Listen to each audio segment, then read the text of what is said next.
Assalamualaikum warahmatullahi wabarakatuh. Selamat bergabung dalam pelajaran sejarah Indonesia. Kali ini saya akan menjelaskan tentang peran Indonesia dalam perdamaian dunia. Apa peran Indonesia di bawah ini? Yang pertama, pada Konferensi Asia Afrika tanggal 18 April 1955 di Bandung. Kemudian yang kedua, Deklarasi Bangkok, di mana ada penandatanganan yang diwakili oleh negara pelopor ASEAN pada bulan Agustus 1967. Kalian bisa rumuskan beberapa pertanyaan yang berkaitan peran Indonesia dalam perdamaian dunia. Sebenarnya situasi damai dan perdamaian dapat dicapai dengan mudah. Hal ini terjadi jika semua negara yang berperang dengan sukarela memilih untuk tidak terlibat atau memaksa negara-negara lain agar tidak ikut berperang. Perdamaian dunia dapat dicapai jika terjadi kesepakatan dari semua negara untuk menghentikan peperangan, menjaga perdamaian secara bersama-sama, dan menciptakan suasana tenang dan damai pada dunia. Kenyataannya, perdamaian dunia memang harus selalu diperjuangkan.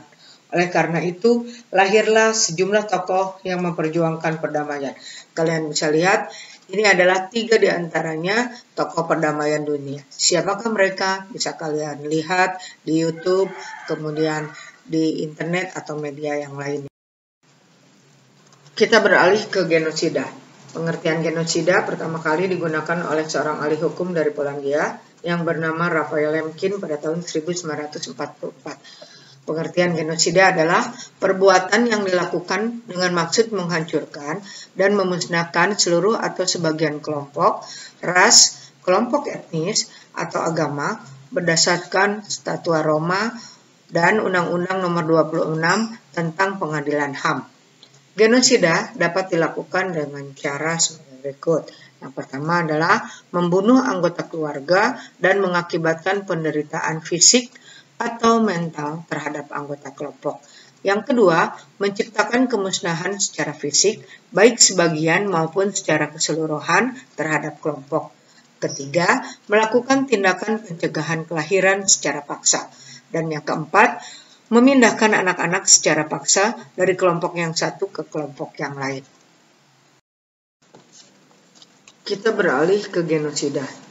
Kata genosida pertama kali digunakan oleh seorang ahli hukum dari Polandia yang bernama Raphael Lemkin pada tahun 1944.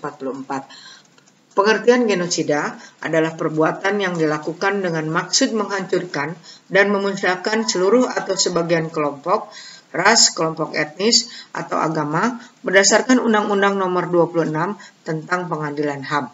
Genosida dapat dilakukan dengan cara yang pertama, membunuh anggota keluarga dan mengakibatkan penderitaan fisik atau mental terhadap anggota kelompok. Yang kedua, menciptakan kemusnahan secara fisik, baik sebagian maupun secara keseluruhan terhadap kelompok. Yang ketiga, melakukan tindakan pencegahan secara paksa. Lalu tentang terorisme, kita telah mendengar istilah terorisme di mana-mana. Menurut Kamus Bahasa Indonesia, kata terorisme memiliki arti penggunaan kekerasan untuk menimbulkan ketakutan dalam usaha mencapai tujuan. Ciri terorisme yang pertama adalah terorganisasi dengan baik dan didukung dengan sikap disiplin yang tinggi dan militan. Yang kedua, umumnya mempunyai tujuan politik. Yang ketiga, tidak mengindahkan norma-norma yang berlaku. Yang keempat, memilih target yang dapat menimbulkan efek psikologis. Tujuan terorisme adalah satu, mendapatkan pengakuan baik secara lokal, nasional, internasional atas apa yang diperjuangkan. Yang kedua, memperlihatkan kekerasan sehingga meresahkan masyarakat dan memancing pemerintah untuk melakukan tindakan represif. Yang ketiga, mengganggu, melemahkan, melecehkan, dan mempermalukan pemerintah, militer, dan atau aparat keamanan lainnya. Yang keempat, menunjukkan ketidakmampuan pemerintah dalam melindungi dan memberikan rasa aman kepada warga negaranya.